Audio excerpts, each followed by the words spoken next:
everyone shut up. That's why. For once. Yeah. So quiet. It's funny, so everyone's here, we're about to start, and then the sound goes away. Nicole moment. It kills the sound.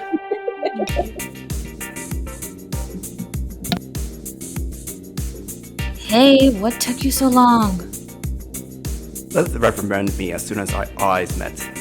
When I followed up with a brief apology, I was just about to recount what had transpired atop the roof. Your arm! What happened to your arm? She pointed at my right arm with a trembling hand. I looked down to see what caused her panic, only to find my arm completely flayed of his skin. Sorry, I should have not allowed you to see me like this. I immediately began renewing my lost skin, most likely shed as soon as I was being slowly petrified earlier. Just what the hell happened 5 minutes after I left you? I was attacked. Oh? By who? A fallen angel by the name of Samuel. Okay then. Why don't you start at the beginning, Lilith looked at me with a gaze of a predator in front of his would-be prey.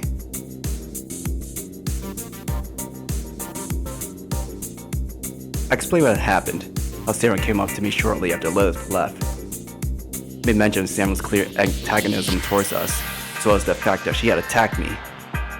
Back in the night duty room, where both Sorami and Raziel were sleeping, Lilith let out a wary smile while sipping her tea. Guess I'll start by explaining all this to Astaroth and Camael. That little rascal was alive after all.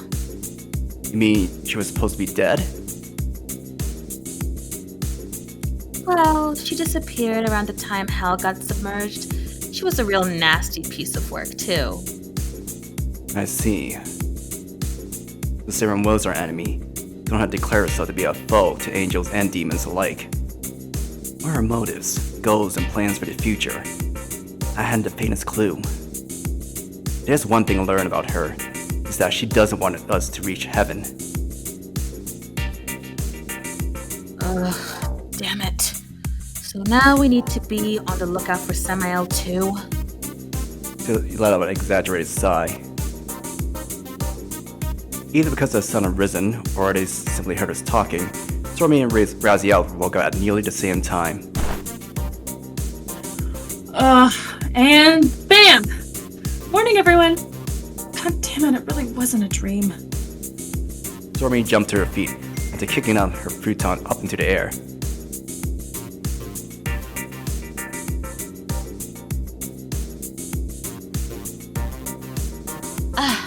People are already shouting so early in the morning.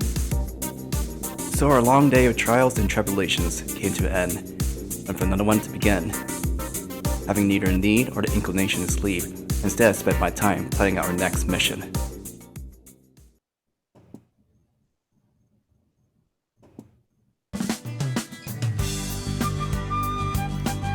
So, I'd like you to attend school today. Lilith explained the situation as she wolfed down her breakfast. Cool? Attend school?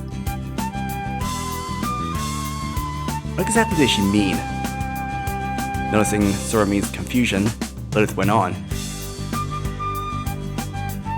Remember how we checked all the missing pilgrims from that list? Well, 3 stand out as heavy contenders, so we need to look into them. Look into? And how exactly would we go about doing that? Thinking back to what we discussed yesterday, things didn't quite add up. Sorami spent a good portion of the day looking at various students. That much was true, but what did all that have to do with the missing pilgrims? What's all this about? You see, chances are high they might be masters. Were masters not inhabiting East Stratum of Babel? Only the real bodies. I'm talking about the doubles they unconsciously left behind. Unconsciously separated Unconscious- doubles? Oh, sorry. Unconsciously separated doubles?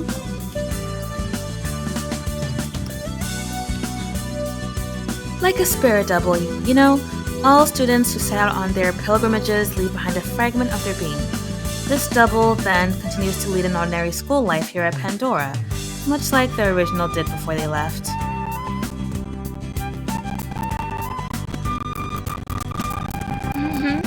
The spirit doubles continue to exist, regardless of whether or not their real body lives. She dozed off before finishing her sentence. Raziel, that's a plate, not your pillow! How did I manage to piece things together? That was what Sorami needed to check up on yesterday. The spirit double exists as a completely separate entity from its original body, so it follows that attacking them would yield no results. On the other hand, talking to them could help us learn a thing or two. In other words, the raison d'etre. Exactly. We talk to them and learn something about their innermost feelings. Whether those feelings are positive or negative matters little. They can serve as important clues either way. Oh? Raison d'etre? I could have sworn I heard that somewhere before. It's some kind of fancy terminology, right? Raison d'etre, a reason for being. The phrase itself was in French, more or less, denoted one's particular reason or justification for existence. Sorami returned my explanation with a puzzled look. Is it really that important to know why you're here? Well, okay. Guess we should explain that. I mean, we can't exactly have you guys start work before coming to terms with that first. Seemingly right on cue, Raziel threw an apple at Lilith, who skillfully caught and took a large bite out of the fruit. So, Sorami, what did being the strongest mean in your world? In my world? Let's see. You mean like a heavyweight boxer? And what about people with guns? They're strong too. Wait, if guns are fair game, then basically anything goes. Exactly. You see a guy with a gun, go at him with a tank. You see a tank, why not call in air support? And to counter planes, well, you get the idea.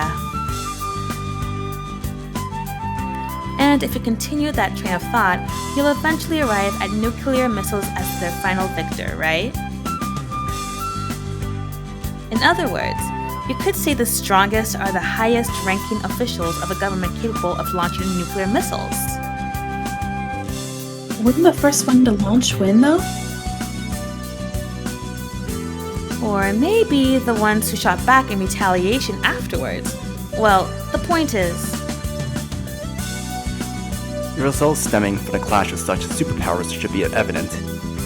Spoke almost by reflex. I'm talking about complete and utter destruction, Sorami. Nuclear calamity that leaves nothing. And I truly mean nothing in its wake. Guess you're right. well now, assume we meet someone with access to a nuclear missile. We could easily defeat that person. That's amazing. It sure is. There's a reason I've been alive for thousands of years. Although suffering a direct hit from a nuclear missile would still leave me in pretty bad shape. Hell, a lesser angel or demon would probably die instantly. Here's the thing though. We have our ways of dealing with something like a nuclear missile. Although limited in scope, it still allows us to bend the world to our will, so to speak. A raison d'etre. Lilith nodded improvingly. You display your own worth in the world through words and deeds, thus giving birth to your own personal power to encroach upon reality with. With that on our side, we can boast of being the strongest in this world. The strongest in the world. Lilith sighed as Sorami looked at her, head cocked to the side. Well, I suppose this is something you'll need to experience for yourself before you can understand it. Oh boy. Lilith chuckled to herself, giving Sorami's hair a ruffle. Do take your time. Sure, if you take too long, you'll die, but hurrying won't get you anywhere either. Hey, that doesn't sound very fair at all.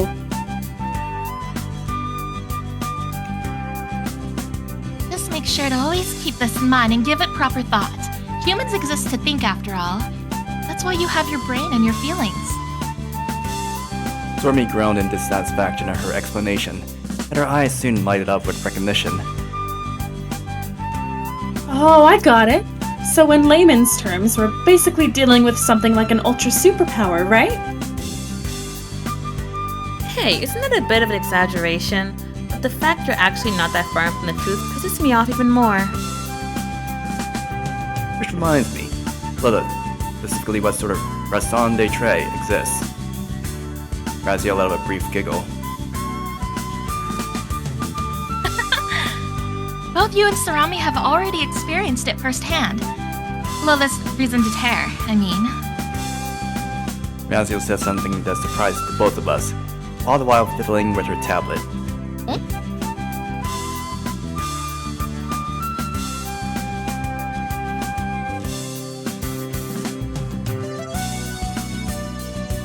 I think it's both Sorami and Lilith, maybe? What? Cupping her own chin, Lilith once again gave us a meaningful look. Her giggle was elegant and refined to the point of being unsettling. Nothing seemed out of place, yet I couldn't help but suspect something was amiss.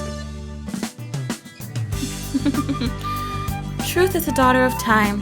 Deception is a daughter of darkness. Lilith uttered the words in a slow whisper. Listen up then. My power is always active. That's the gist of it. I constantly project an illusion. Phantom affecting all 5 senses. Huh? A phantom?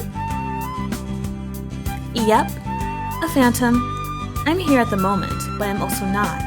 In fact, not even I know where I truly am. But you can touch me, smell me, hear me, or even taste me. She ended her explanation with another giggle. Lilith's power operates unconsciously, so there's no danger of someone locating her real body by reading her mind. Neither can she be killed if her phantom is attacked. And that's why I can defeat even someone armed with a nuclear missile. After all, I'm not even here. Lilith. For some reason I could vaguely pick up a hint of sadness in her tone. Yet, after a few moments of silence, Lilith switched back to her usual mood and went on. You see, most every master has already found their respective raison d'etre. We may outclass them on every attribute: strength, intelligence, constitution, dexterity, wisdom, or even charisma. But that doesn't mean we can let our guards down. Ever. It isn't quite what you had in mind, but raison de... How do you say that again? Raison d'etre. The trust, okay. It isn't quite what you had in mind, but raison de trust. I'm so sorry. Raison d'etre. The trust. Raison d'etre, Raison yeah. I don't know why. I'm so sorry. I'm so tongue-tied today. Raison de trust sometimes manifests as armaments, at other times as a particular power or technique. They can take a myriad of forms depending on the user's mental state.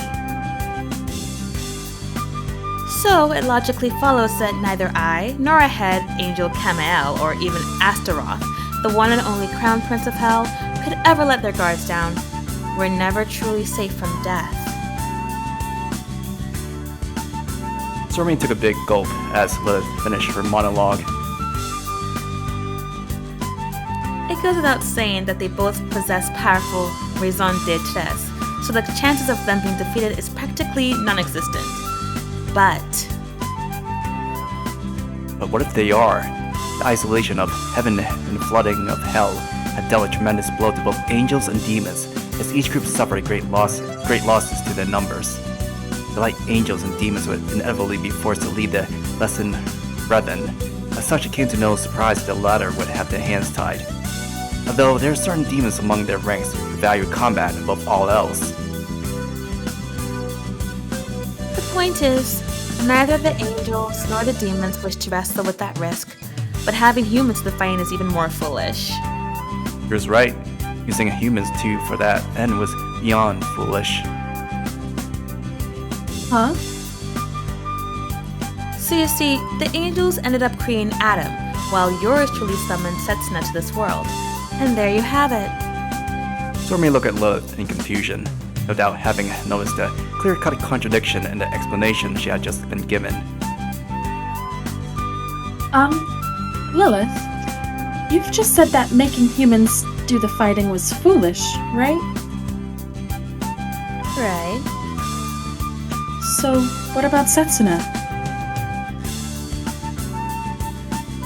Oh, Setsuna's a bit of an exception. Sorami appeared thoroughly flabbergasted, looking at me like she had 1,000 questions to ask. It's not the time to tell her. I shook my head, signaling to her that the answers would have to wait. Anyway, let's talk a bit about yesterday's students. More specifically, the 3 main suspects we came upon with Sorami. Raziel. Just a second. She swept her fingers across her iPad. A few moments later, a holographic screen materialized in front of us.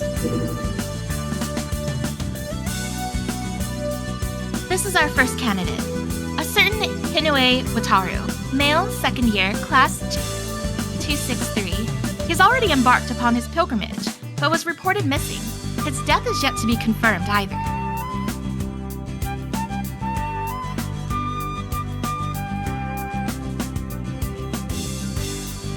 I think that's still Raziel. Is it? I thought that was the Is it? narrator. Like looking at the hologram. Okay, I guess it is me. There is something oddly unsettling about his burning red hair. His locks wild like raging fire, and the look of someone who had readily laughed in the face of death, despite the odds. He reportedly devoured a demon. If that turns out to be true, we can likely expect him to be consumed by madness, much like Gethel was. We have cause to believe that he devoured Avnas, the president of Flames. Avnas, the demon said to be the very embodiment of hellfire. This student had really devoured him, so there would no doubt be one consumed by fire. The more we knew about the nature of our enemies, the easier we could formulate effective countermeasures against them. Our second suspect is Kurou Miyako, female, 3rd year, class 1-3. She is said to have devoured an angel. The screen display Hino's data disappeared. This was place taken by a picture of a young girl with long hair and a faint light emanating from her back. Are those wings? Yeah, angelic wings of light, to be more specific. The kind you'd never see on a regular human. The only way to explain such an anomaly on a human would be to assume they had devoured an angel. Considering we're completely in the dark regarding the identity of the angel she devoured, it would be unwise not to contact her at Pandora to try and gain some more insight on the matter. We somehow managed to overcome the obstacle that was Gethel, but if it turns out this new student devoured an angel from the drones, we're in deep trouble. Don't you at least have a vague idea about who she, gobbled up? The Divine Calamity cost us countless lives. The pilgrimages even more. Plus, we've lost a book that recorded deaths, so yeah. That's more or less where we are now. As in, completely in the dark. And to bring up an extreme example, if someone devours 3 angels, it becomes near impossible to determine just how powerful they become. Anyway, what we do know is that she devoured an angel, gained wings of light, and is currently hiding her true body somewhere beyond the 2nd stratum. In other words, she needs to be eliminated, and fast.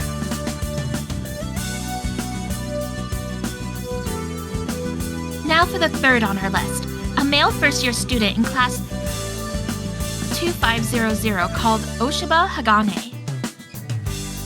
It's uncertain whether or not he succumbed to madness. Natalie! Oh, I'm so sorry. It's okay. It's uncertain whether or not he succumbed to madness. Sorami's eyes did pick up on something, though, which means we can't ignore him. My first impression of him was that of a cold-blooded young man. Upon looking more closely at his picture, though I came to a different conclusion. He was cold steel incarnate, which like his surname meaning would imply his frigid gaze was more the result of universal apathy than anything else. Came to another realization as well. It was a monster, surpassing even myself. This may be just a gut feeling, or... Well, if Gethel's eyes reacted, there must be something up with him, is what I'm trying to say. We have no information on his personal history, nor the identity of his guardian angel. In fact, we don't even know if he's a human, an angel, or a demon. He's basically one big question mark, isn't he? So, Setsuna, which one of these three piqued your curiosity? Personally, I'm leaning towards that demon-devouring buffoon myself.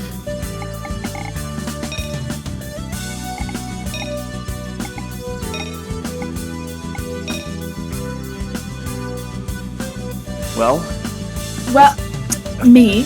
damn it. Well, I guess I'm sorta interested in the one guy we know absolutely nothing about.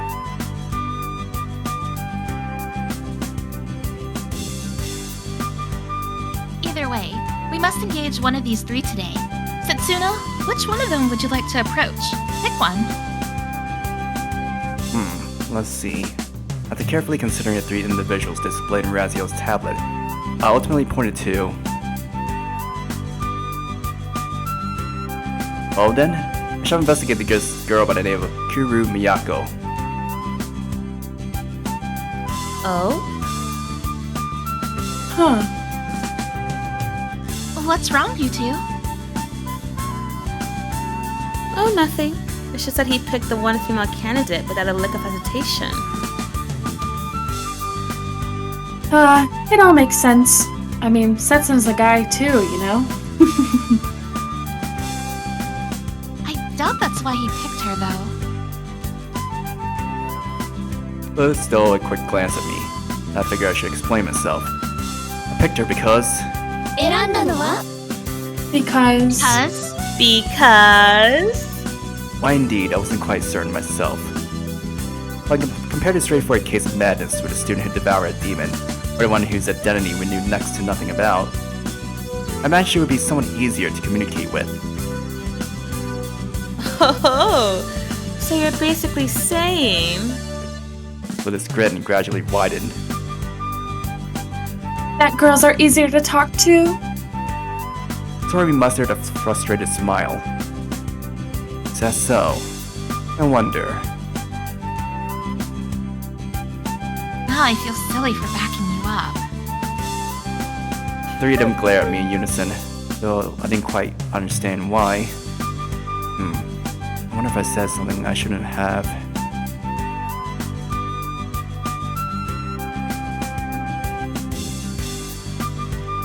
Anyway, first off, you gotta become her classmate. You gotta become her classmates.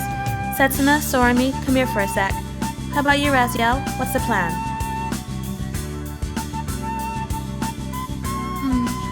I think I'll be making my way to the library. Lilith looked at her with clear surprise. Again? I mean, it's not like I mind, but don't you think it's about time you gave up? Your book has to be somewhere in Tokyo Babel. A number of books retrieved during various pilgrimages still remain. I need to check them all, just to be sure. You're talking about the Zephyrs, Raziel? Raziel nodded. The book must have meant the world to her. The Book of Raziel the Angel, a divine tomb containing all angelic knowledge and secret wisdom. Besides, communicating with others is hardly my forte. I'll be leaving that to you guys. Raziel stood up and excused herself, but exhaled a sigh as she watched the angel leave. Seriously, a mule would be more cooperative than her. Then again, we're in no position to judge her. being the ragtag group that we are. A ragtag group? Us? Yep, the raggest of tags, a band of nameless warriors lost the annals of time. I'm gonna dress it up a bit, otherwise we're basically just a cannon for fodder unit. What? We're not the Peerless Elite 3 or of Beauty and Grace? Nope. Not really. Yeah, we're not meant to be anything other than the underdogs, really. At least let's try to be the kind of group dude bros dream of. Nameless warriors, stripped of honor and glory alike, together through thick or thin, or even in the face of Armageddon, their lives bittersweet like black coffee. I generally had trouble understanding Sorami on certain occasions, including this one. Either way, we had more important matters to discuss. Now that I think about it, Lilith, what made you want to team up with Raziel?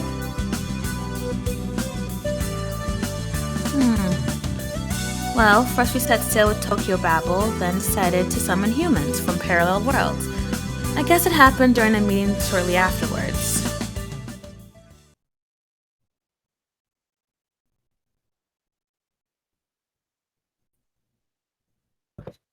Alright, everyone please form pairs of one angel and one demon.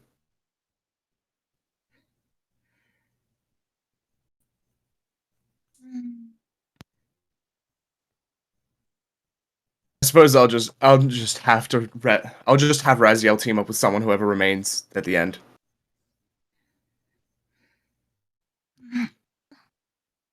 Can't eat anymore. Whoa, what's up with this chick? She mumbles trivial nonsense in her sleep like no human I've ever heard.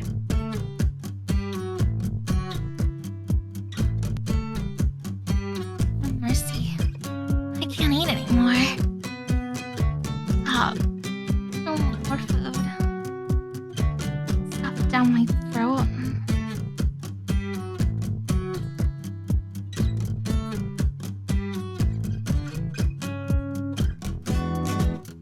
James. She doesn't seem to be enjoying it one bit, though. First, you think she's going with stock lines, then throws a curveball at you with the rest of it anyway. Anyway, let's just leave her alone for now.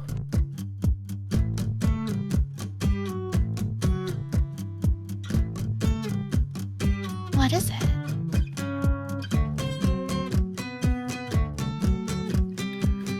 Seems like I'm your partner now. Name's Lilith. Oh, the Witch of the Night. How kind of you to wake me. I was having the most haunting of nightmares.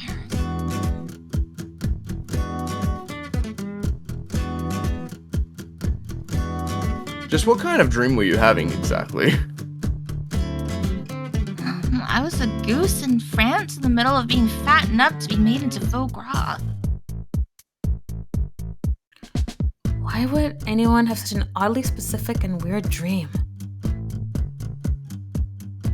But the food they gave me was pretty delicious. Lilith, best of luck. Man, I sure suck at rock, paper, scissors.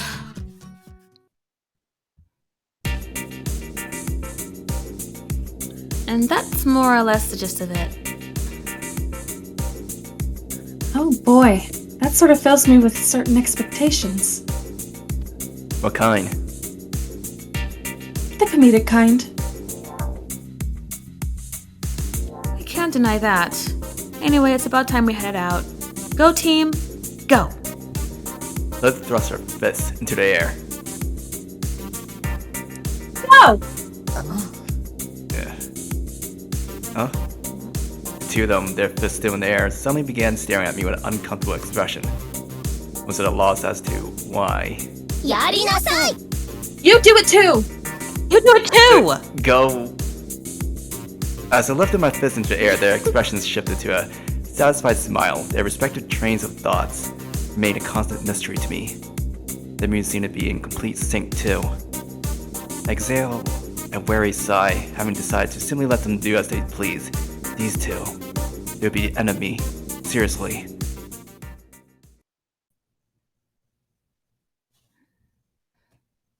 This is Raziel. I kept searching for my book. I wandered listlessly from shelf to shelf, like a Medusa drifting deep under the ocean waves, or like a mindless Cupid driven only by instinct, and kept searching for my book. I checked volume after volume, desperately looking for a clue to be investigated, a lead to be followed. I lived through the past 1,000 years in such idleness. Where could my book be? Good day. I greeted Dantalion, the supervisor of the library.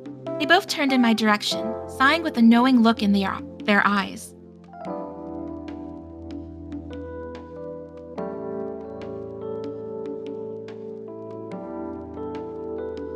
Kate? Is this one me? Yes. You again. You certainly are a stubborn one. The two students, a male and a female, met my eyes with a cold gaze. They were Dantalion. Well versed in and willing to teach all arts and sciences, the Dantalions were seemingly capable of freely manipulating human thought. Under normal circumstances, they all, strictly speaking though, weren't they one entity, worked at the library. I was free, anyway. Oh, James, you do him too.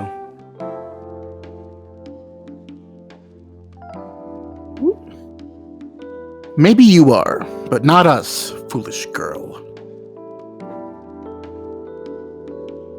Good grief. Oh, You both do it. No, go ahead. good grief. Have you angels no sense of danger? What do you mean? Just a short while ago, that thing you angels created came wandering into our establishment. As it turns out, he was searching for a book with much interest. Far be it from us. To denounce a man's bibliomania. But is this really the time to be reading manga? Manga? Visibly wary of the conversation, the Dantalions exhaled another sigh. Yes, manga. The kind humans used to draw. He's read every volume he could find from start to finish. If his aim was to gain knowledge that could be of practical use during his pilgrimage, I could understand it. But manga? Pure trite, nothing more. Nothing more. Yet another sigh followed. Initially perplexed as to how I ought to respond, I soon concluded that I had no obligation to do so. He resembled the original only in name. Other than that, he was a complete stranger. Is Adam still here? No, he went off somewhere else once he was done with his reading.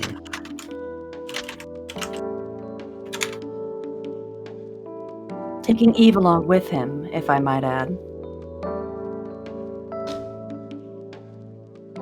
Well, I'll be staying here for a while then.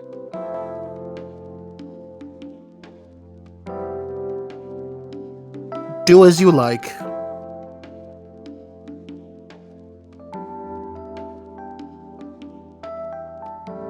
The two Dantalions promptly resumed sorting through their archives.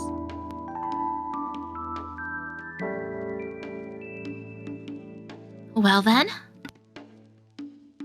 I directed my gaze from the library floor all the way up towards the ceiling, taking in a set of massive bookshelves looming above like makeshift imitations of the Tower of Babel. In here, gravity was regulated through magic, preventing any books from ever falling to the ground, which also meant that Dantalion occasionally had to collect the few stray volumes drifting through the air in order to return them to their rightful places. A calm stillness permeated the air, lacking in sync entity, yet hardly quiet enough to be considered unsettling. I enjoyed being here. I leapt onward, soaring through the air, having already memorized the exact location of each and every book I had once read in this library. The only question on my mind was what to open up next. The genre here. Yes, world history. The field of world history was hardly a unified one. There were as many different histories as there were parallel universes, leading to the necessity of a higher mountain of history books. History books written by angels and demons were meticulous to a fault, allowing no room for potential alteration of history to fit the needs of an influential outside party. Let's say that is a good thing. Setsuna let a bitter smile creep onto his lips as he told me that. Back in his world, he too must have borne witness to the clash of multiple histories, altered past vying for dominance over even more altered versions. I myself had come to see many examples of such things. People's arguments over which team had won a sports match escalating to all-out war, to cite one example. To us angels, a myriad histories of countless parallel worlds existed unitarily. However, that was not the case to people living in said worlds.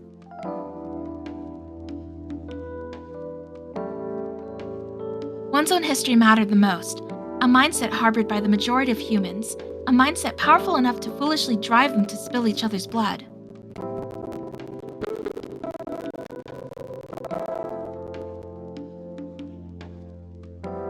No, I should not have called it foolish. I smiled, conscious of my own situation.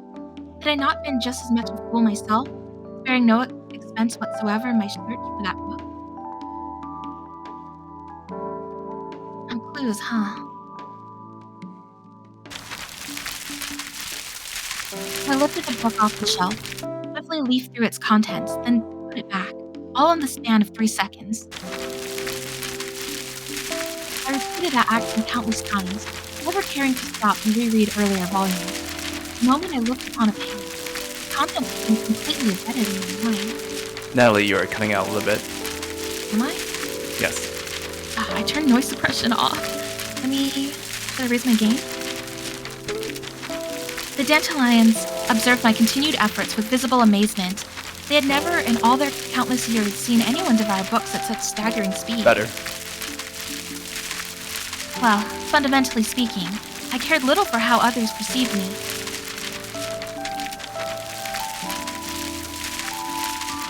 And by saying that, you're actually admitting that you're exceedingly bothered by the gaze of others. Upon remembering my unlikely companion's former quip, my fingers halted their rapid browsing. Well, I guess you're still not conscious of it yourself, so it's fine. But once you are, things will get rough. I shook the image of my mischievously giggling friend out of my mind. I needed to focus on these books, not old memories. My finger reflexively stopped at a certain page. Even if my mind had stored all this data in pristine condition, I couldn't help but come to a halt upon encountering such a shocking piece of information. This is a mere history book, chronicling the events of one world out of many, yet it differed from the rest on a certain point. Tsuna's world.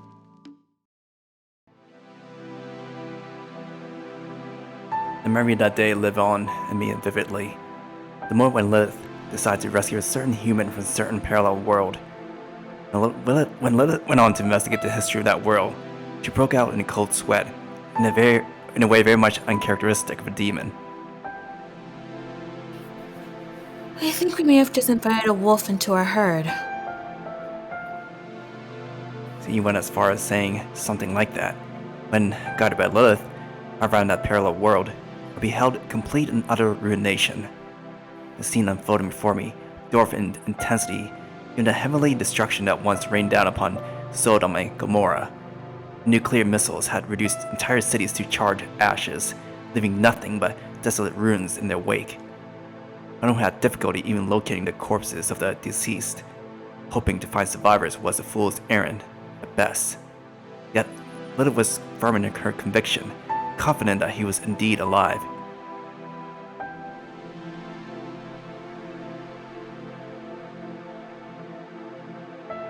In a place like this? In a place like this. We took to the skies at full speed. There was hardly any need to hide ourselves, flying to his... Wait, is this Raziel narrating? I don't know. Okay, it is Raziel. Go ahead. Okay. Tendo Setsuna merely gazed at the unfolding death and destruction before him with a gaze bereft of emotions. And that was how he and I met. He accepted both Lilith's invitation and the existence of parallel worlds. We didn't even teach him how to fight. Lilith called him expendable. If Adam was to be a divine sword forged through the combined efforts of the angels, then Tendo Setsuna was no more than a mercenary steel, simple and coarse. And that mercenary steel ended up being honed and sharpened to a point where it ceased to be anything but a monstrous blade to be feared, far beyond any man's reach. I had previously inquired about Setsuna's past, yet Lilith refused to say a word. She claimed he may end up being persecuted if the truth came to light. And so, I had given up on receiving an answer. Tendo Setsuna. His name spilled forth from my lips without me even realizing it.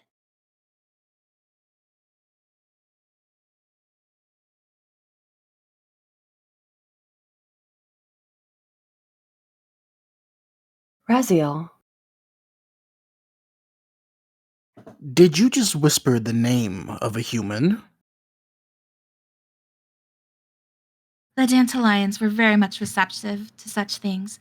I stared back at them, cocking my head to the side in confusion. I whispered a name? you certainly did. For the record. Oh. Sorry. Go ahead. For the record, the romance genre is just down that corner, about a kilometer to the right. Of course, if you do wish to go beyond the platonic, the section of erotic literature would be... I'm leaving! Using the nearest Dantalion's head as a springboard, I vaulted into the air. Ignoring the variety of expletives they shouted my way, I exited the library. Still, I myself failed to notice how I had uttered his name.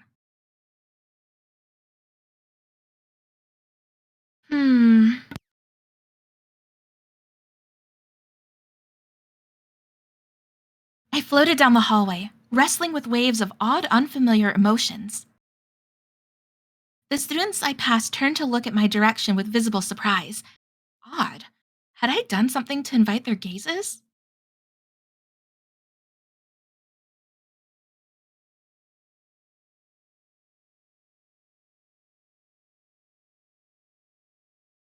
Narfi.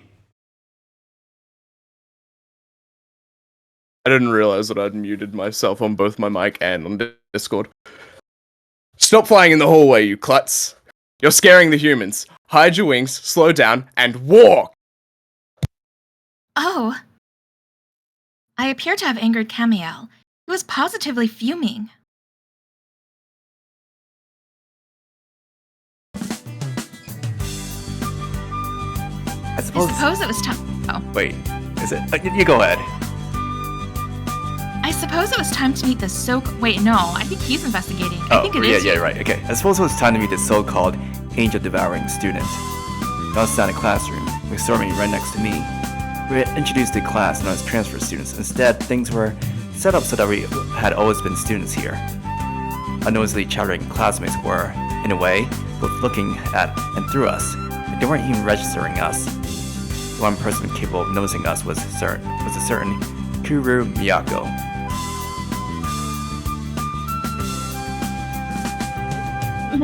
My nerves are killing me. Sorami's fingers toyed anxiously with the hem of her skirt. Noticing her distress, I decided to say something that could possibly ease her tension. I heard about this technique from Lilith, but apparently helps if you pretend to write a person's name in your palm, then pretend to put it in your mouth. Oh, you're right. I know about that. This method seemed to be quite popular in other worlds, even though it never existed in mine. Stop! Nor did I ever recall seeing anyone trying to swallow their entire fist.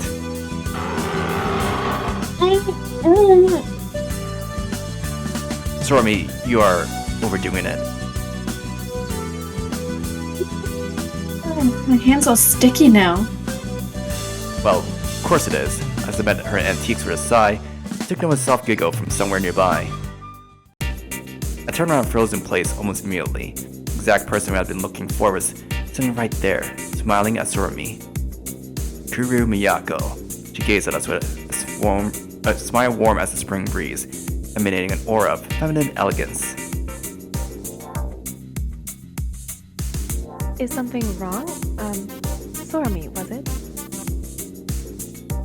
Startled by how abruptly she appeared, Sorami's brain had completely locked down.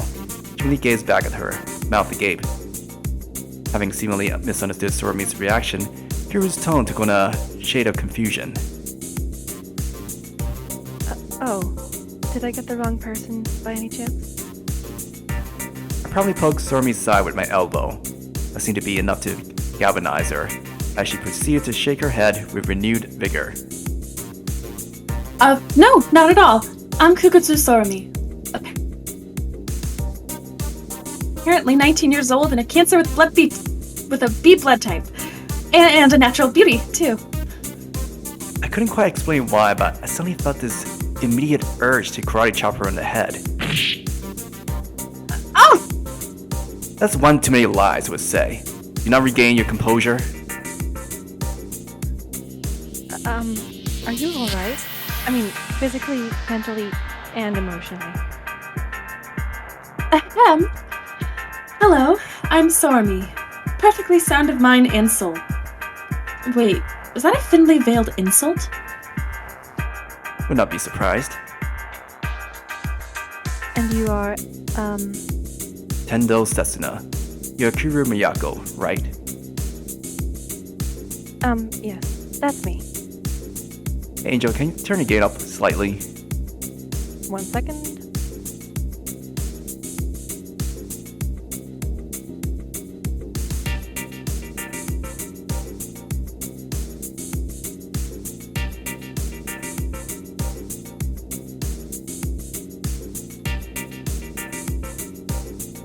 It's like they'll have to eat my mic at this point. I think that's how you better. Howdy and nice to meet you. I mean, I know we're classmates and all, but I can't help feeling like total strangers, you know? Is that so? Oh my. Now that I think about it, I don't believe we've ever talked. I'm really sorry.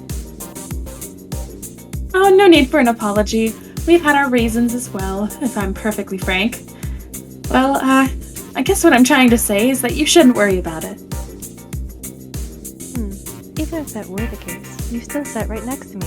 How come we never once talked? You must have gone a little overboard with how convenient we had made our seating arrangements. Don't sweat it, alright? We'll have plenty of time to get to know each other from now on. So, can I maybe call you Miyako? Yes, I would prefer that, I think. Oh, I see. Well then, Miyako, any hobbies? Horse riding and the violin, I'd say. Yes, full-on bourgeoisie! Sorami was bristling with energy. She must have been the type to talk loudly and passionately in a conversation. Horse riding and violin. Something you own a horse of your own? No. I merely go riding as part of my club activities. Have you not heard of the horse riding club? Not yet. Did Carrie join you for occasion? Not at all. You're very much welcome. So, Miyako, I'm amazed how rapidly we've become friends. Yes, Sorami? What is it? your raison d'etre.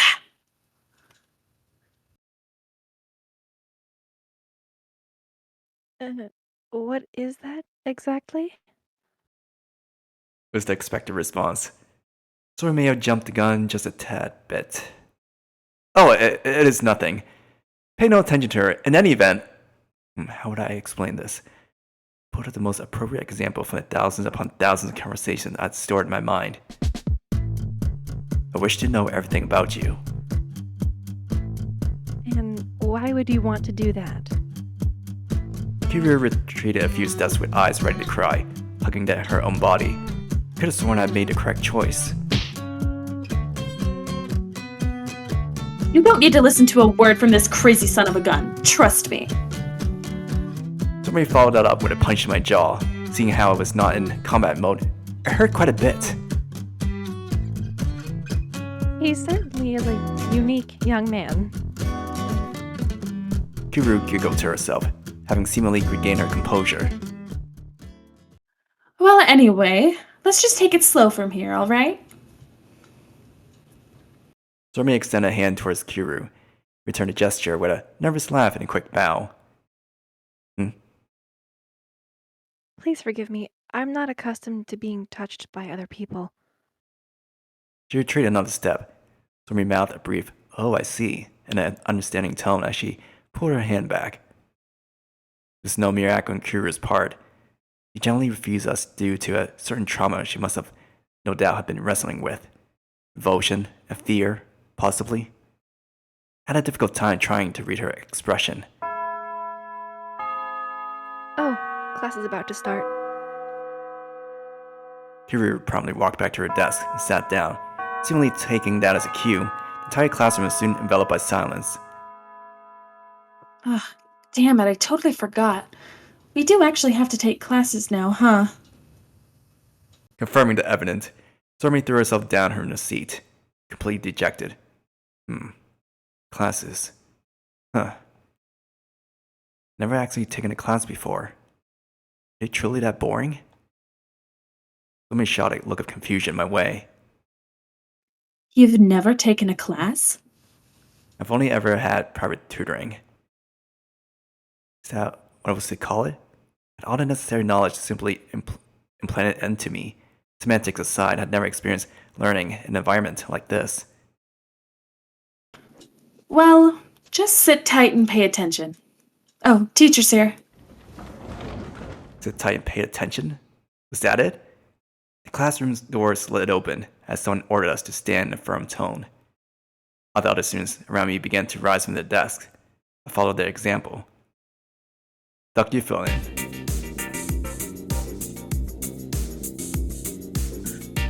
Hey, kiddos! Ready for another fun day of learning? By the way, if any one of you wants to file a lawsuit or be arrested, don't hesitate to ask me. I'll lawyer for you at a friendly rate. A robust-looking teacher stepped into the classroom, proclaiming all of that with the broadest of smiles. Most people would simply ignore his proclamation as a quirky joke. However, I was not most people. After all, I knew his true identity as the Demon Lord. Say what?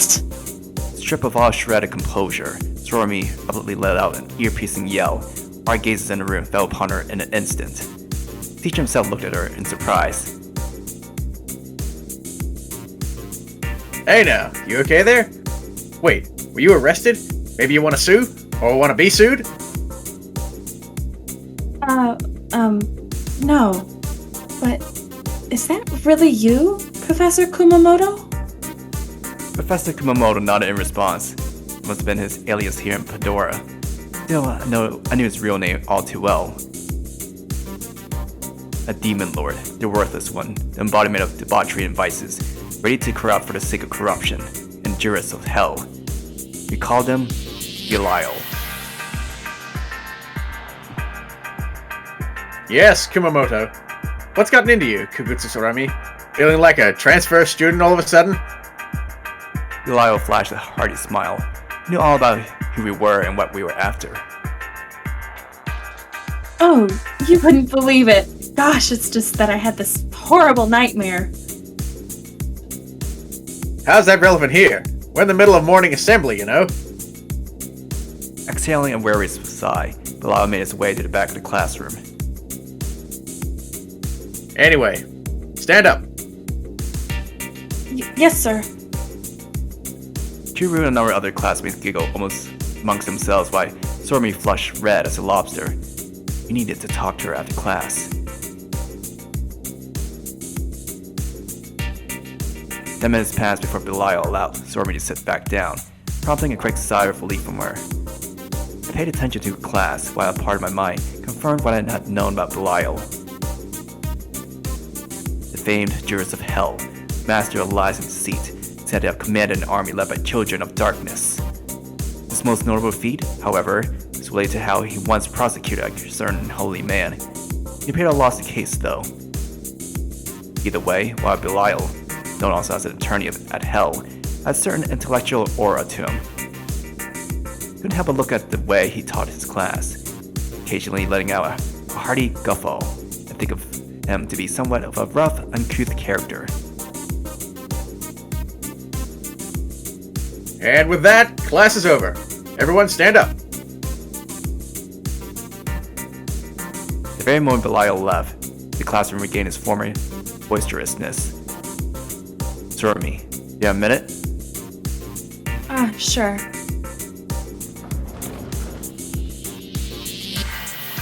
The moment we step out into the classroom, our link to the classroom was severed. What's up? Actually, that is what I would like to ask myself. Was there something about that teacher? Did you see something? I see. Yeah, I kinda did. But that's not why I was surprised. Then what? Sorami told me all about the circumstances surrounding the illusionary world Geftold had trapped her inside, the same situation that eventually brought us together. Are you saying he showed up in that dream? Yep. That's why I was so shocked back then. Now that I think about it, this dream I had, or rather the one I was locked up in, actually featured Lilith as one of my classmates too. Her tone implied that Lilith's appearance in the dream was hardly anything to be surprised by. Oh, right. I checked out Professor Kumamoto, and he seems to possess this really amazing power. He's not just a regular old teacher, is he? He's a demon. Anyone famous? Belial. Have you heard of him? Whoa. Yeah, I have. Man, that explains why he seems so powerful. Sorami nodded to herself in a comprehending fashion. Was he really that powerful? Stronger than Lilith, as far as I could tell. Compared to you, I don't know. I'm having a hard time determining just how tough you are. Powerful. Well, of course he would be. He was a demon lord, after all. Out of curiosity, who else showed up in your dream? Let's see. Well, I was first scolded by Professor Kumamoto. Then came Lilith under the name of Nagamo Yuri. Next up... Oh, right. It was a couple. A couple? Yeah. Oh, now I remember. He called himself Ada Yumanosuke. And what was he like? He spoke in a dry, monotone voice that had this icy aura about him. Let's see. He sure was good looking. Like a certain B-type cancer around here. You seem to like that joke a lot, do you not? I smiled to myself, was about to return to the classroom, but I felt the very air around us chill. Setsuna? I turned around, finding myself arrested by a nightmarish sensation, a feeling I couldn't for the life of me describe. A fated encounter. The kind of miracle man seldom ever experiences. May have my head in clouds at times, but even I... Wait, oh. Sorry.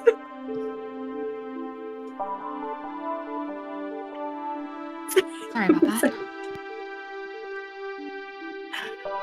I may have my head in the clouds at times, but even I, Kugutsu Sorami, could comprehend the sheer improbability of a force like fate miraculously guiding people to each other. Labeling everything as the work of fate was akin to entrusting all aspects of one's life to God, or rather, the whimsy of an invisible, unknowable being. Take my meeting with Tendo Setsuna, Lilith, and Raziel, for example. While that encounter may have bordered on miraculous, what truly counted as such was the fact that I had been in the right place at the right time. Our meeting itself was inevitable. Had I not ran all across that campus in a panic, I would never have been rescued. Had someone else been in my place, they would have been saved just the same. In other words, that meeting could hardly be labeled as a fated encounter. It was anything but. And so my line of thinking went on a bit like this. Such an encounter would only occur once in a person's life. A fated meeting with a person who would entice you in mere seconds. Someone to kindle a flame in your heart. Someone you could readily yield yourself to. Or perhaps a rival. A person who would set your wrath ablaze in mere seconds. Someone to fuel your animosity. Someone you could never find common ground with. On this day, fate would grant such an encounter not to Kugutsu Sorami, but rather... Adam. Tendo Setsuna. The man's eyes shot straight ahead, brimming with confidence. A young woman trailed behind him with a downcast gaze, occasionally stealing a look or two at her companion. I felt overwhelmed by their very presence, though not due to our prior meeting in Gethel's dreamscape. Quite the opposite, in fact. These two were nothing like their counterparts from my dream. It felt almost like comparing fool's gold to the real thing, or gazing into the glitter of scientifically created synthetic diamond. The difference between the insect that crawls upon the earth and the falcon soaring to high skies. Adam and Eve. They were beings far beyond my comprehension, that much I could understand.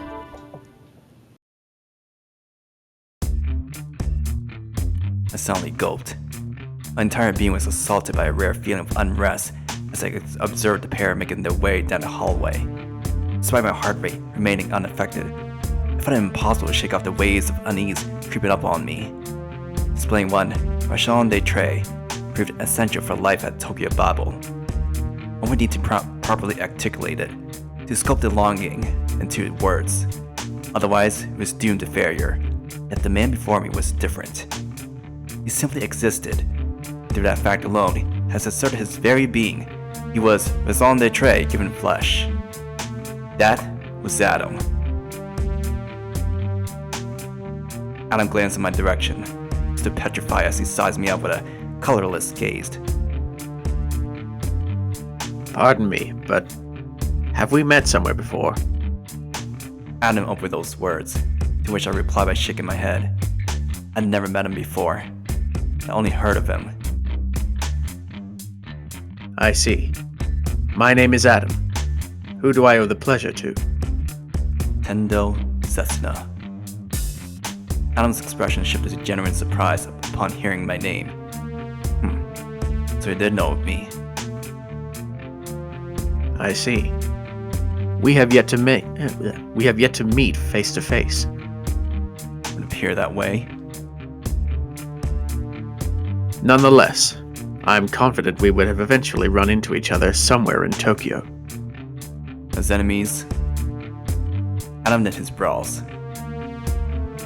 What reason would we have to antagonize each other exactly? None, but I couldn't help but want to have one. None, I think. Get in my way, though, and I shan't stay my hand. That's the only rule we ought to operate by. Do you not agree? I do. Then we have nothing more to discuss. Seemingly having lost all interest in me, Adam proceeded to direct his gaze at Eve.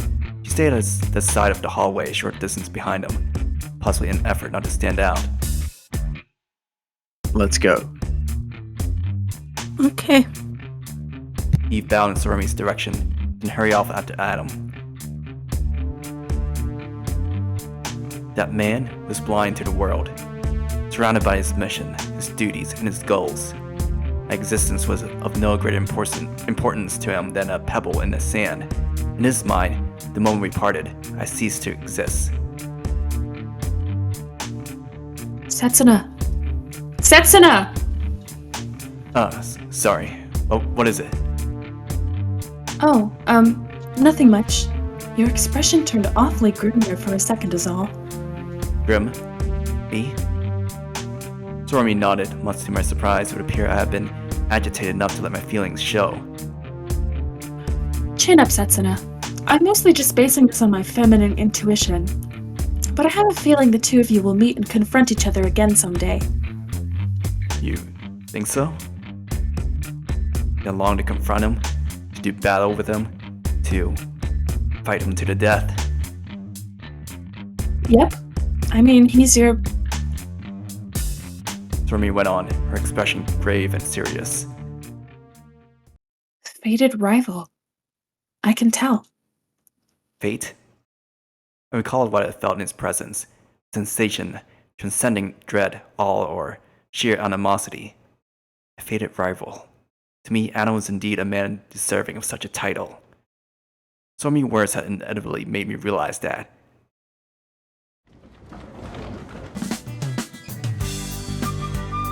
The moment we stepped into the classroom, we once again began to exist as everyday students. Kurou and Miyako saw our entry and greeted us with a warm smile. Welcome back. Hi, Mom. What's for dinner? She was left somewhat perplexed by Sorami's joking tone. Observed her with a tiny hint of suspicion. Sorry, it was just a joke. Yet, a moment later, Sorami quickly broke character and explained herself. And I'm sorry I couldn't react properly. Oh, you don't need to do that. I was just fooling around. Anyway, what's next period? I believe it was math. We sat down at our respective desks, getting ready for the next class where I, Sorami, began chatting with Kurou. But never been able to get this close to her by myself.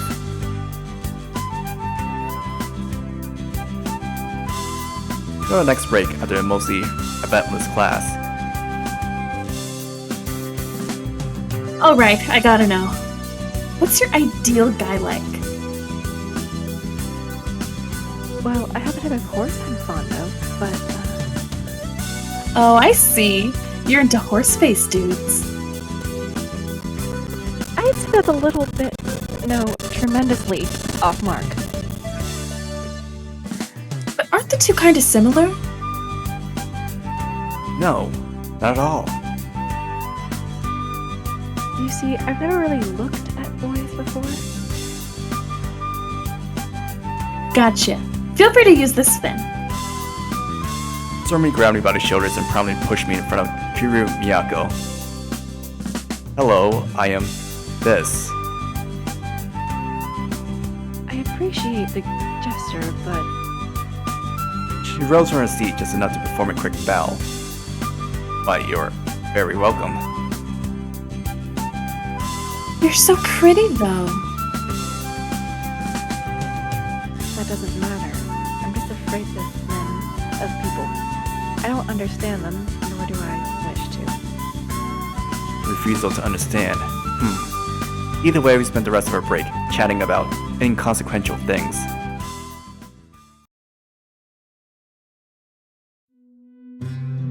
As all classes ended and the other students began to leave, I decided to call out Kurou Miyako once again. You mind I visit the horse riding club? Oh, not at all. Sorami, are you coming? Oh, absolutely. Very well. Seeing how I'm the only member, I very much welcome the added company. Kurou grabbed her bag and left the classroom, with both Sorami and myself in tow. The hallway's been tinted a gentle hue of orange by the settling sun, with only a few stray students making noise in the distance. She would make her way through the hallway, while absent-mindedly admiring the scenery through the windows. After a minute or so, she abruptly came to a stop. Tenjiro? Sorami? Yeah? Placed a palm upon the nearby window, gently tapping the glass as if to confirm something. Don't be too shocked when I ask this, but don't you find this world to be somewhat fake? Huh? Fake. Huh. Personally, I do. I find every day spent here to be a lie, a fabricated illusion, thinking that reality must be different. I constantly feel that way. I too tour such thoughts from time to time. Me too. Yep, I do too.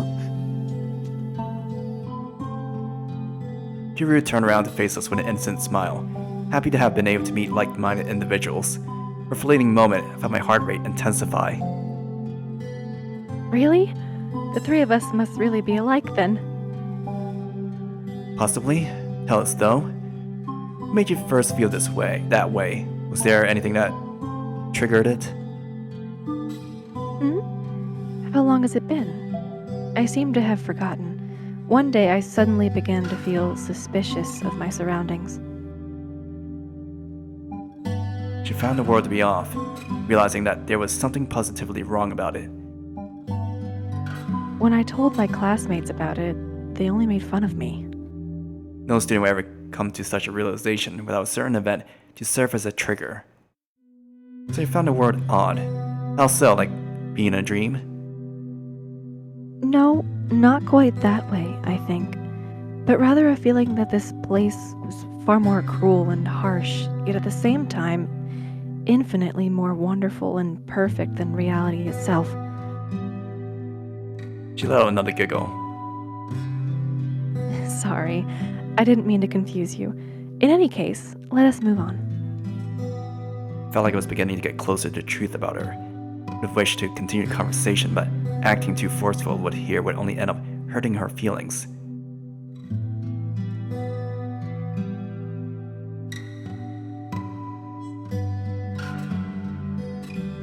Please wait for a second. I'll go get my horse. Once Kurou had disappeared inside the barn, Sorami and I cast our gazes at the crimson skies above. Depending on the person, the sky can be bright blue or even pitch black, right? Exactly. Do you think Miyako realized the truth after she went on her pilgrimage? I say it is the opposite. She set out on her pilgrimage precisely because she had learned the truth, but there's something about her. Something that makes me uneasy. Yeah, we should use this opportunity to have a chat with her during the evening. If I'm to be completely honest, our social skills are on entirely different levels. Would you mind doing the talking for me? Puffing up with pride, Sorami assured me that she would take care of it. A moment later, I took notice of something unusual in the corner of my vision. Raziel? Raziel was trotting about the nearby field with a certain object, a signboard, hanging from her neck. Oh, you're right! Raziel! Over here! Ah, As Raziel turned in our direction, I could make out the phrase, "I am a dunce," clumsily scribbled onto the sign that she was wearing.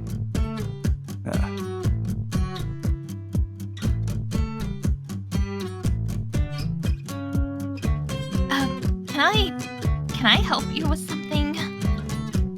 However, she was her usual aloof self. What's up with the sign, Raziel? As Sorami was having difficulty trying to breathe through excessive laughter, Raziel glanced at us embarrassed, her cheeks flushing red.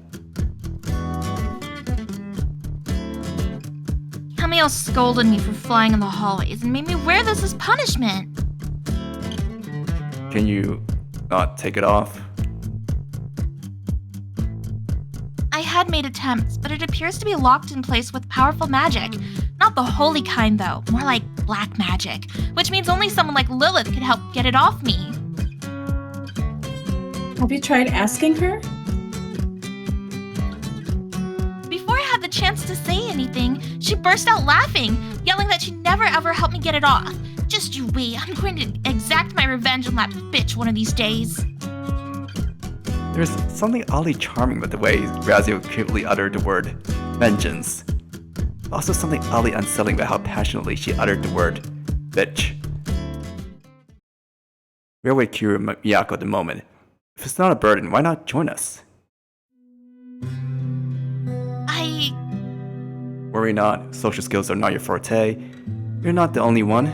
For the time being, I would say we can safely leave all the talking to Sorami. What am I, your aide? Well, I guess it's fine. Alright then. The antisocial duo can stay there and watch. I'll take it from here. Alright, will do. Raziel seated herself on a nearby lawn, responding in the tone of an obedient student. Apologies for taking so long. Just in her riding gear, Kurou led the horse our way. Oh my, who's the young lady? She's Raziel, friend of mine. Sorami replied without a shred of hesitation. I see. She's welcome to stay as well, of course.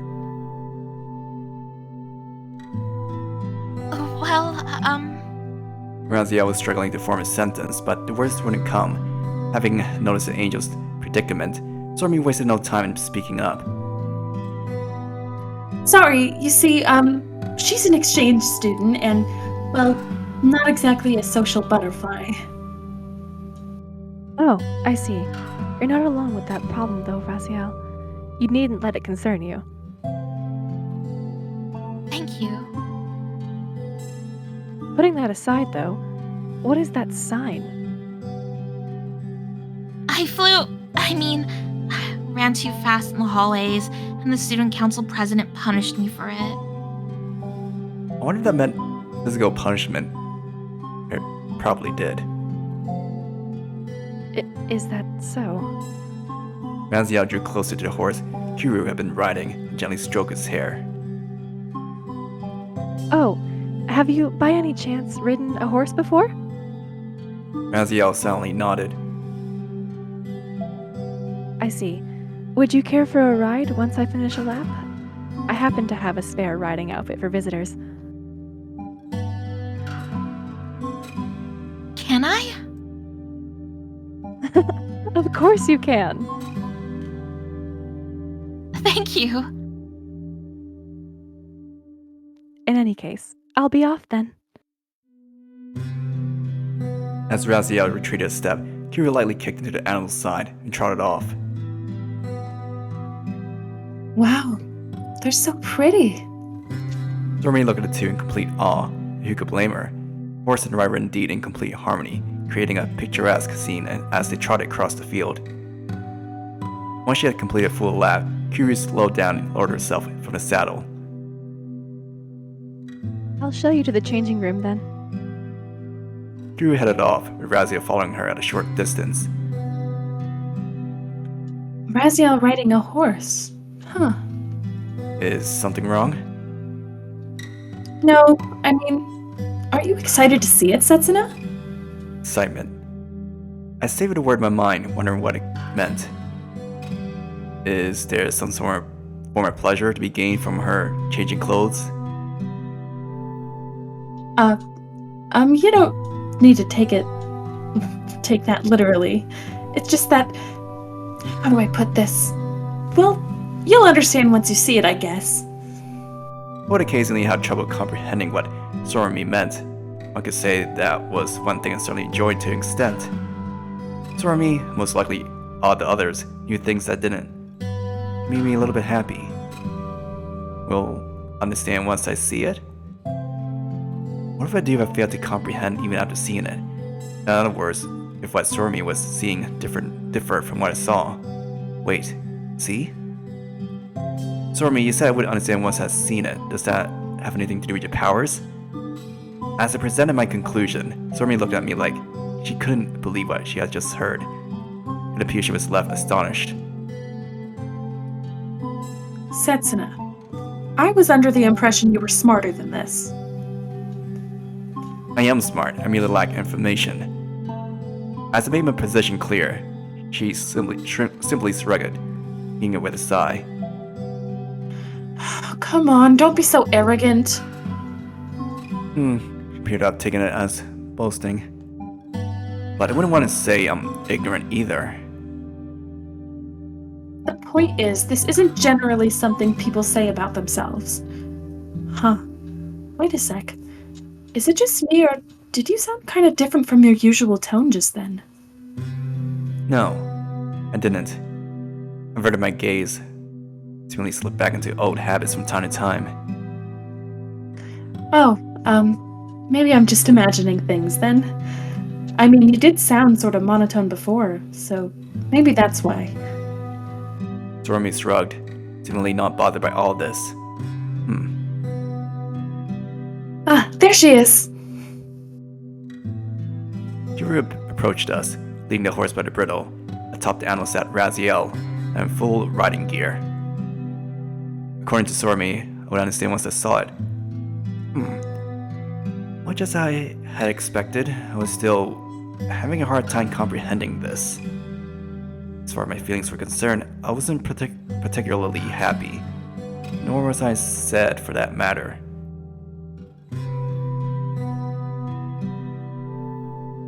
Kurou, Miyako. I'll be off then, if you don't mind. The field is yours. Raziel gently kicked into the animal's side. We saw a slow trot, rather than full riding speed. Still, Raziel appeared very much satisfied. They look so beautiful. Almost like a painting. You do? Oh? Don't you think so? I do. The scene was indeed highly picturesque. Raziel and the horse, both showered by the rays of dusk. I know, right? By the way, that outfit sure fits her like a glove. Don't you think she looks cute in it? I consider that for a moment. I do. I gave her an honest nod. For some reason, Raziel began nervously fidgeting in the saddle. Should she have heard my exchange with Sorami? Are you? Kurou abruptly interrupted, her gaze distant and without emotion. Friends? Well, sort of. Let's say we are close in a way. I see. She went on, her gaze never once leaving Raziel on the horse. Personally, I don't need people like that. Words were no longer aimed at us. She was talking to herself. I don't need it. Not one bit. I never wanted it. In fact, I hate it. Yet it had become clear that they were her true feelings. Her tone gave no hint of joy, anger, or even sorrow. She simply stated facts. Oh. By the time she turned to face us, Kurou was once again back to her usual cheery self, with smile faint as moonlight upon the lake surface. Is something the matter? I'm afraid I've been spacing out a bit. Nothing much. Sorami backed up my curt response with a series of fervent nods. Nope. Nothing at all. We were just thinking how pretty you looked in the setting sun. Stuff like that. I heard a grating of metal upon metal, its clangor violating my ears. The next moment, both Sorami and I found ourselves under an onslaught of bluish-white waves. How beautiful. How truly beautiful. How wretched. How utterly, thoroughly wretched. No, the concept of hatred all but left me. Our view towards you is repugnance. A maelstrom of turbulent images and sounds envelop us, violently hurling a certain someone's innermost feelings our way. Wait. Could this be Kurou? I think so. Okay. You despicable monster. You filthy, wretched girl. And you, woman. Disgusting beyond words. I shook my head with conscious effort. successfully dispelling that overwhelming rush of emotions. Thank you. Words of the afterglow, a tremendous wave, tinted in contrastive feelings, hatred and happiness, sorrow and joy, all blending into one. They were broken, succumbed to madness. That was how both Lilith and Raziel described the so-called masters, think how apt the description truly was. They appeared sound in mind and body alike for the most part. Yet a certain traumatic experience, or a certain heart-wrenching memory, prevented them from confronting the damage a part of their hearts had suffered.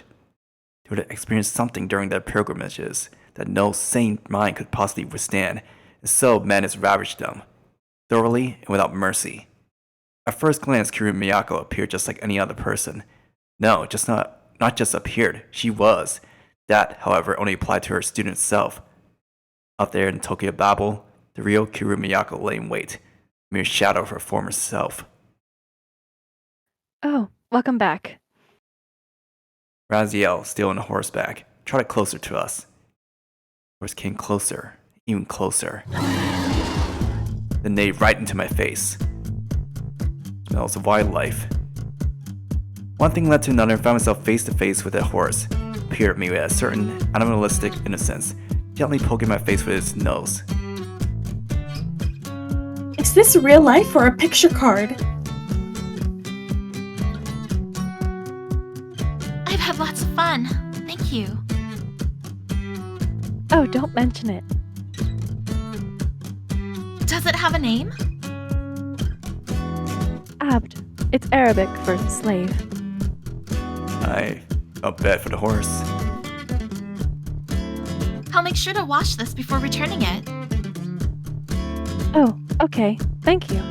Either way, I'm going to ride Abd for a while longer. How about you? Oh, I think I'll pass. Need to go. I see. Kurou once again gave the animal's side a light kick, and swiftly rode off with a hint of relief coloring her features. Abd. Something wrong, Raziel? There's something I need to look into, so feel free to head back without me. Oh, by the way, I'm thinking curry would be nice for dinner. Maybe.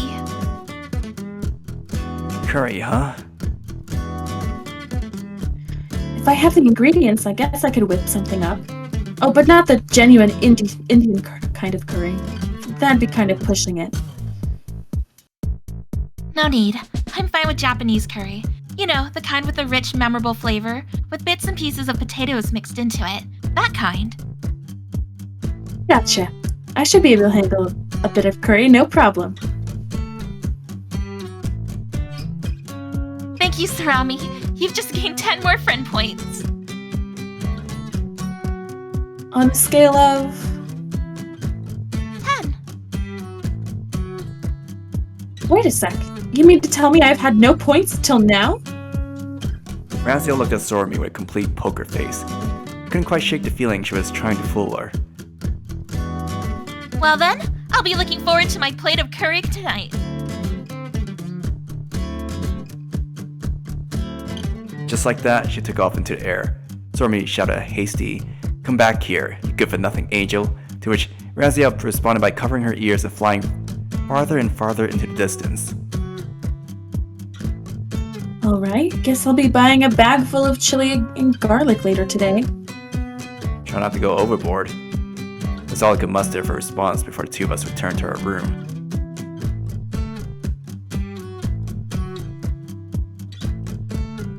Here we are.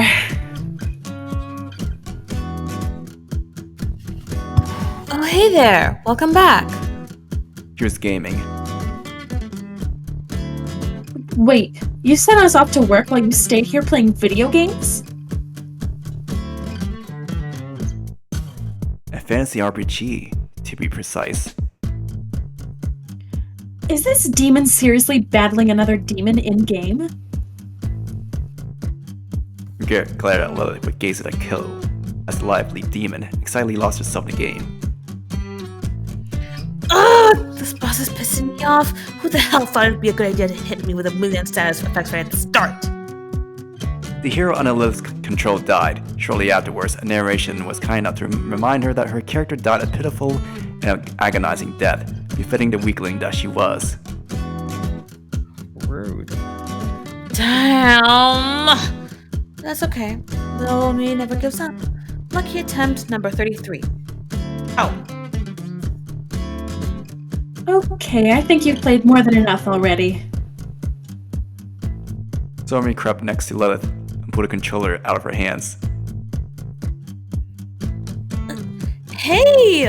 What gives? It's time for dinner! You can only play 1 hour a day.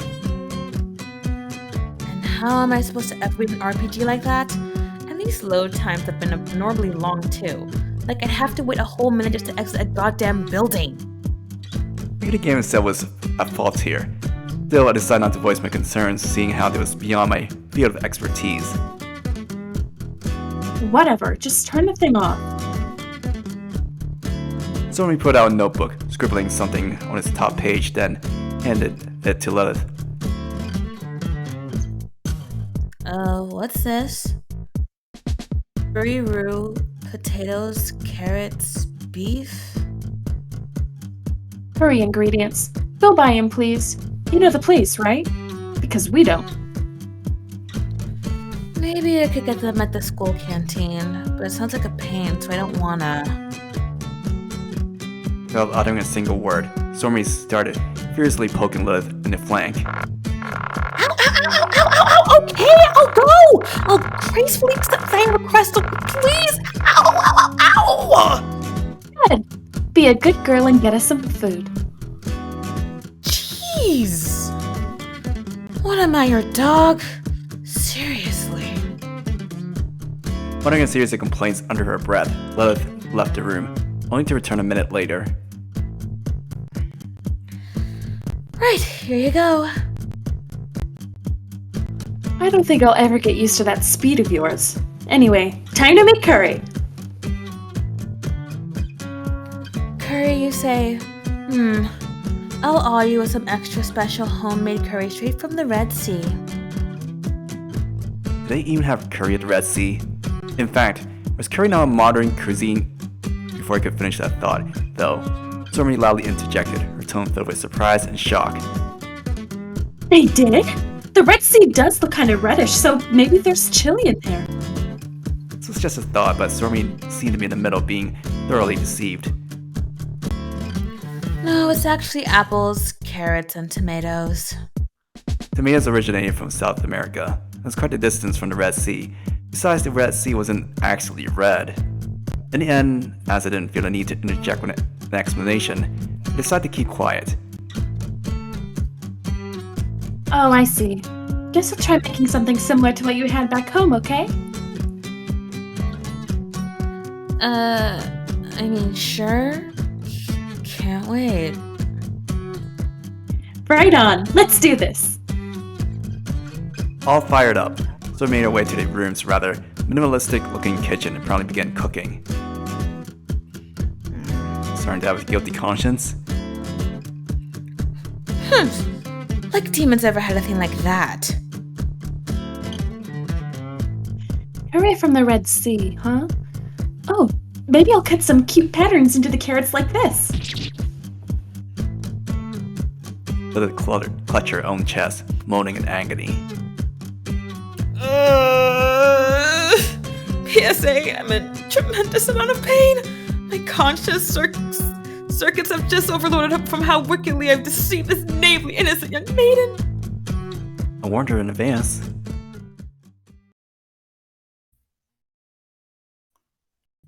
By the time Sorami was done cooking, Raziel too had returned. Raziel, I recall you saying you need to look into something? Yes, I'll tell you guys once we're done eating.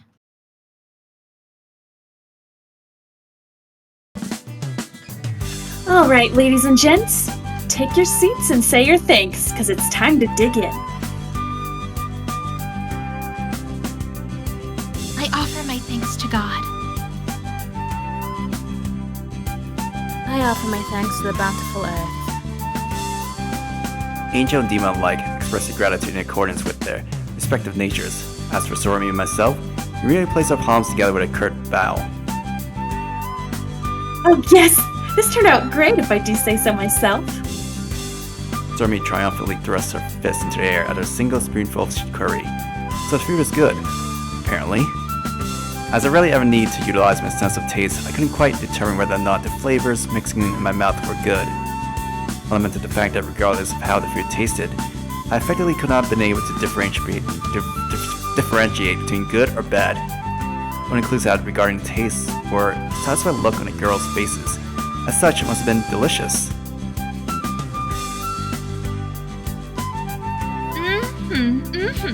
Japan really is the home of curry. It was actually India, though. This really brings back memories of the good old Red Sea. A truly rich flavor indeed. Lilith nibbled away at her food with a melancholic expression. She really should have given that joke a rest already. Lilith, what are you talking about? Your homeland has no Alright, Raziel. Open wide and down the hatch, just like you did in your foie gras goose dream. Lilith, this thing about curry at the Red Sea is... Isn't it an angel's sworn duty not to shatter a pure maiden's hopes and dreams? So you felt guilty when she accepted your story about this Red Sea curry without a shred of suspicion? You don't need to say it out loud, okay? Aren't you going to act like a good old-fashioned demon and mock her for letting herself be deceived? Oh, I may be a demon, but I'm as pure and chaste as they come. Lilith thrust her tongue out in a coquettish fashion. Pure and chaste. Right. Well, it doesn't really matter anymore, though. Raziel silently pointed at Sorami, who was standing at the two with tear-filled eyes and her whole body shivering. Because she saw through you, clean and simple. It's okay. It turned out great, so I don't mind being deceived. Nope, not at all. Oh, I actually wasn't trying my very best to thank you guys with a feast for saving me from that nightmarish place. Yeah! Ugh. Lilith coughed up a lungful of blood and fell prostrate onto the floor. Oh dear. Lilith up and died on us. When a demon develops a guilty conscience, that's basically like their version of a death flag, right? I'm not dead yet, you fools. Man, this really is good stuff. Sorami, you've just earned the right to call yourself the head cook of the underworld. A hell chef, if you will. Yeah, that's a bit... Would you prefer head chef? Not really. Utterly dejected, Sorami instead turned to me, still in the middle of working my way through the food. What'd you think, Setsuna? Yummy? I'm really sorry, but I lack the ability to discern what a good flavor is. As I was about to say that, Raziel and Lilith kicked me in the shin, near simultaneously, forcing the words back into my throat. I was not in combat mode, so it hurt quite a bit. Surrounded by the murderous glares of Lilith and Raziel, I finally parted my lips to speak. Naturally, I had no choice but to abide by their wishes. It is very good. Really? I'm so glad. My ability to discern flavor may have been handicapped, yet I was certain that Lee's smile saw me flash my way was sweet. I wanted to tell her that. I felt that would have been right too. I learned something new today, that not all lies are bad, although I was certain I told the truth just now.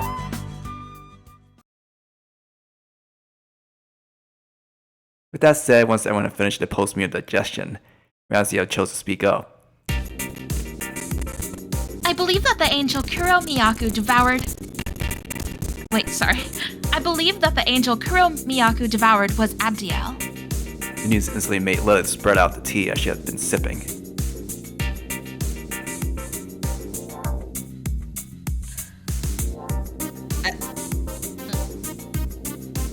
say this word? Abdiel, I think. Abdiel? You mean that Abdiel? Who's that?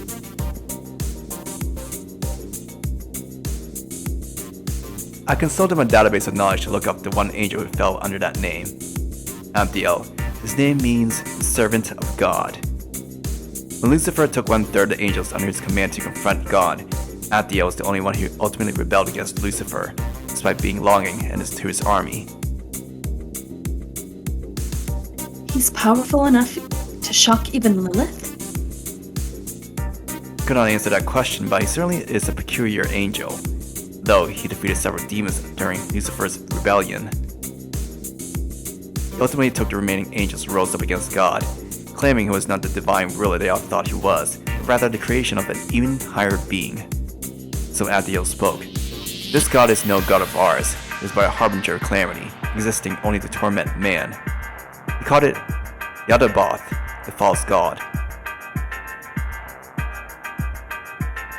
A no-nonsense traitor who refused to ally himself with demons and angels alike. He didn't wish to force his own ideals onto others. As I kept mulling over Abdiel, I came to the realization and cursed myself for not having noticed it earlier. I see. It is the name of her horse. Horse? You mean Abd? That name came from the word Abdiel.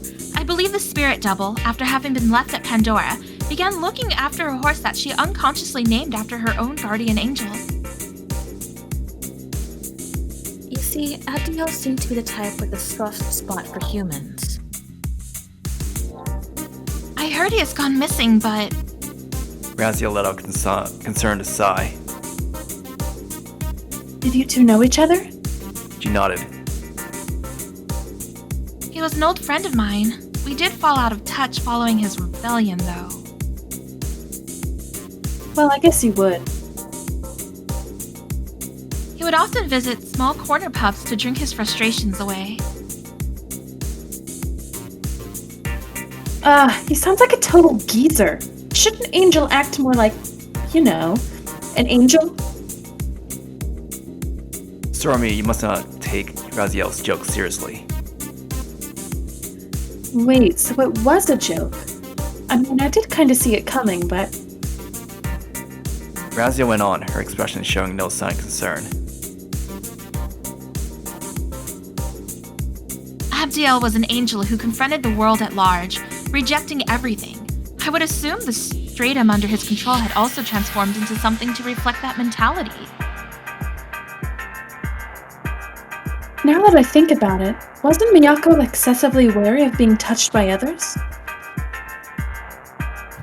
It's hardly rare for a person to be assigned a guardian angel who matches her personality. Could all be God's will. God. What could he be doing in heaven right now? At this point, it wasn't even certain he existed up there at all. Which left us with one remaining question. How strong Abdiel really was. Yet upon hearing those words, Lilith irritatingly bit into her own fingernails. Plenty strong, trust me. He was powerful enough to have defeated both Ariel, Lion of God, and the demon Lord of Vengeance, Ariok himself. A fallen angel and a demon lord. A powerful pair indeed. However, what truly sets him apart from the rest is his sheer courage. An angel who rebelled against the twin powers of heaven and hell simultaneously is hardly an event that we will likely experience over again. What's more, he used to be a simple guardian angel, tasked with the protection of one human. Yet he climbed up the ranks at a staggering rate during Lucifer's war, eventually ascending to the position of a seraph.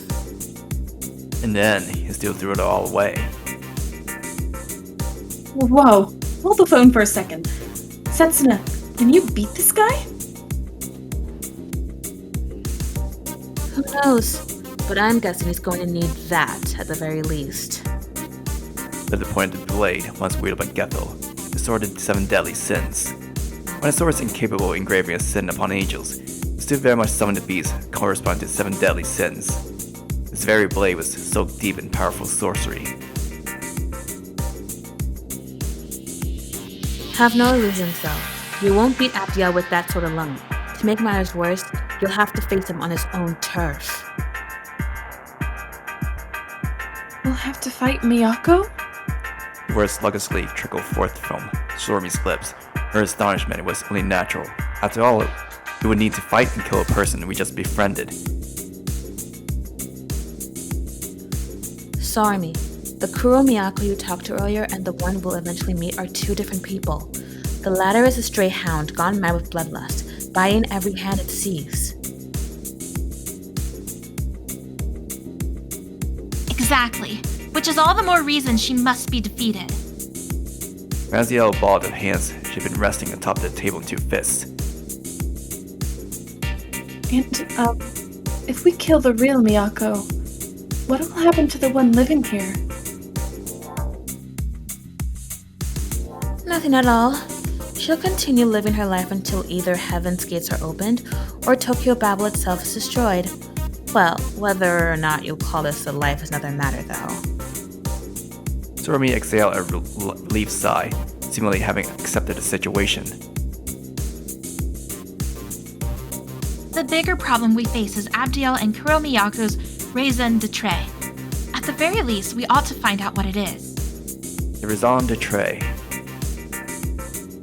Setsuna, you still haven't found yours, right? Is right. I've yet to discover my very own raison d'etre. Oh, I almost forgot. We've still gotta check up on the other two students, right? Hinoe and Oshiba, if I remember correctly. Yeah, why? Well, in that case... Sorami offered to take care of those two students while I focused on finding my raison d'etre. The girls agreed, and so I spent the following 2 days in Raziel's company, in an effort to try and discover my raison d'etre.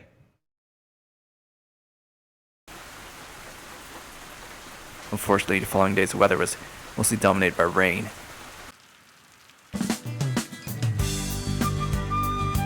Huh, so it rains even at Pandora.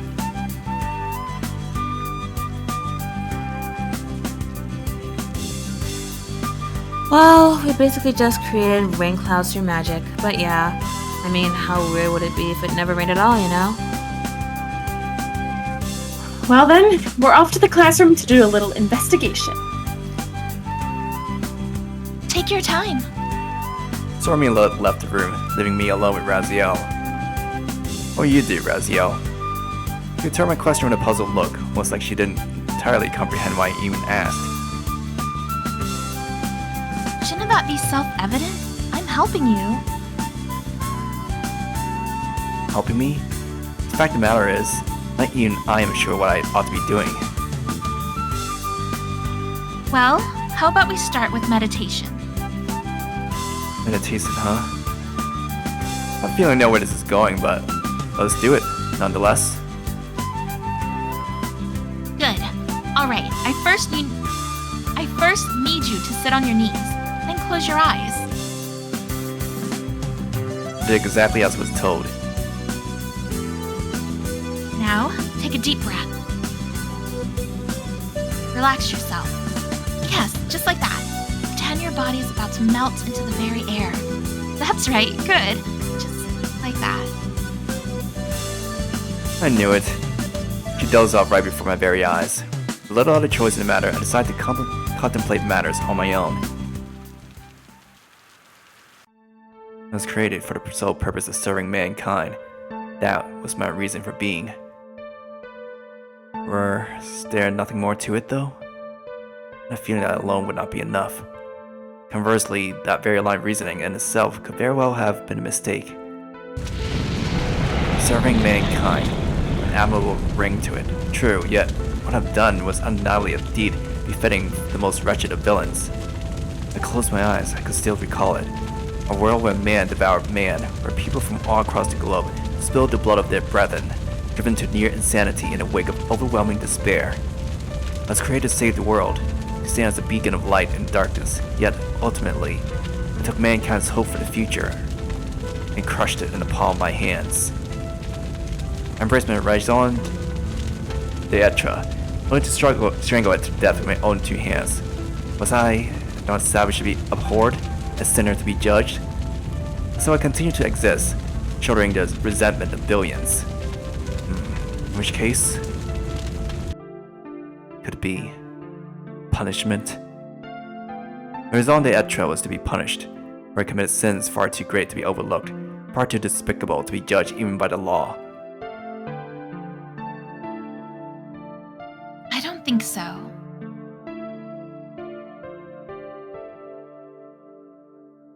The abruptness of her voice pulled me away from my introspection. Raziel sat neatly in front of me, staring deep into my eyes. It is true that punishment needs to be meted out, but it's only the means, never the end. You ought not mistake the two. The true meaning of your life is not like that. Trust me. My entire world is destroyed. And you're still alive. I call this living. By the time you and Lilith found me, I had mostly likely already died. Raziel shook her head in silence. The dead can't talk. They can't tell tall tales. Oh, sorry. The dead can't talk. They can't tell tales. Nor can they do anything to change the present. There is a clear difference between someone who's dead and someone who leads a life of unliving. But she poked me on the forehead right as I was about to present a counter-argument. Huh? Raziel gave me an intense glare, zooming out immediately, giving me no opportunity to question what she was doing. You're a fool, Setsuna, and a dummy and an idiot and a worthless blockhead. But what brought that on? Dunce, coward, chicken, insect, dimwit, trash loser, hack, octopus, squid, tuna, salmon. The latter half of that is just a sushi recipe. Silence, foolish mortal. I felt somewhat lost, but it appears she had qualms with certain parts of my argument. Sorry. This isn't the kind of issue an apology can resolve. Take Kugutsu Sorami, for example. What about her? What would have happened to her if it weren't for you? Probably meant exactly what would have happened to her without me. After analyzing the possible outcomes of the situation in which I wasn't present at the time, I conclude that she most likely would have been killed. Exactly. It is no exaggeration to say that you essentially saved her life. Is that so?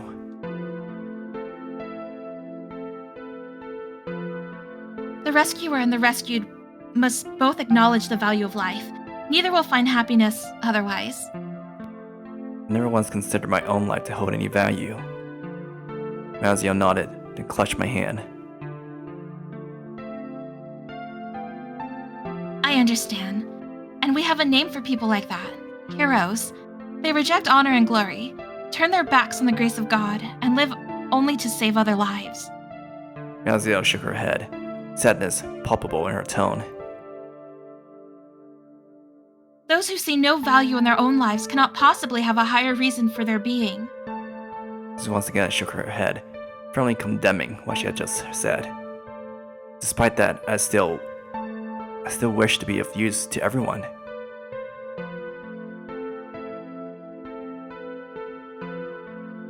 The fact that you're still without a raison d'etre leaves me uneasy, but we have no choice here. You must proceed to the second stratum and fight in your current condition. Can we not wait? It was a naive thought, something Raziel confirmed by shaking her head.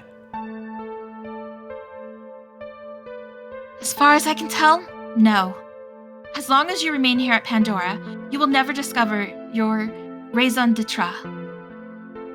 So the only option left is to fight. You may end up discovering your raison d'etre in the heat of battle. Everything hangs upon that possibility. I understand. No, you do not. Remember that you won't go to the second stratum alone. Kugutsu Sorami will accompany you as well. Words failed me. Not because I've forgotten about Sorami. I merely took the time to once again savor the sheer gravity of that fact.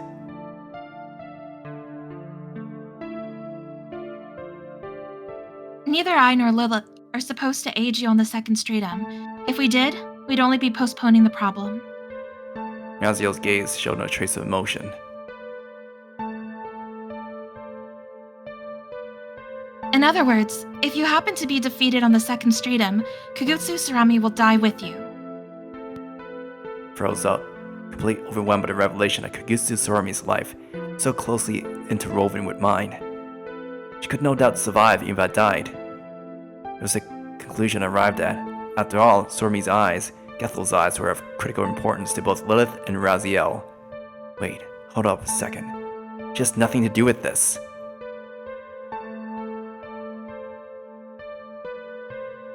She does. You saved Sorami. Her life is your responsibility. Otherwise... Wait. Answer me this, then. What would she do if you died? As far as I can tell, Sorami has a very strong sense of responsibility. She would go as far as to continue the pilgrimage on her own. How far could she go without you, her guardian, at her side? No answer to give. Naturally, I could advise Sorami not to consider continuing her pilgrimage in the event of my death. In that case, Lilith and Raziel could have convinced her of the opposite, claiming that Gethel's eyes were of vital importance to them. In fact, I wouldn't even need to convince her. Kugutsu Sorami would readily continue her journey across Tokyo Babel without as much as a second thought. You are responsible for the lives you saved. You must realize that saving a life is a deed of tremendous gravity. Her words pierced my heart like the sharpest steel or swiftest bullet. 10 billion lives. I recall the time when I wished to save that many people, yet ultimately collapsed under the weight of responsibility. Was I truly desperate to help others of my own volition? Was I merely acting upon someone's orders? In which case, did I abandon them because I was ordered not to save them? I fell deep into thought. Had I been mistaken? Or the ones who created me? The ones who worshipped me? Despite my best efforts, the answer remained vague, locked in darkness. I began to doubt if there even was an answer at all. Keep mulling things over, completely oblivious of Raziel and the outside world.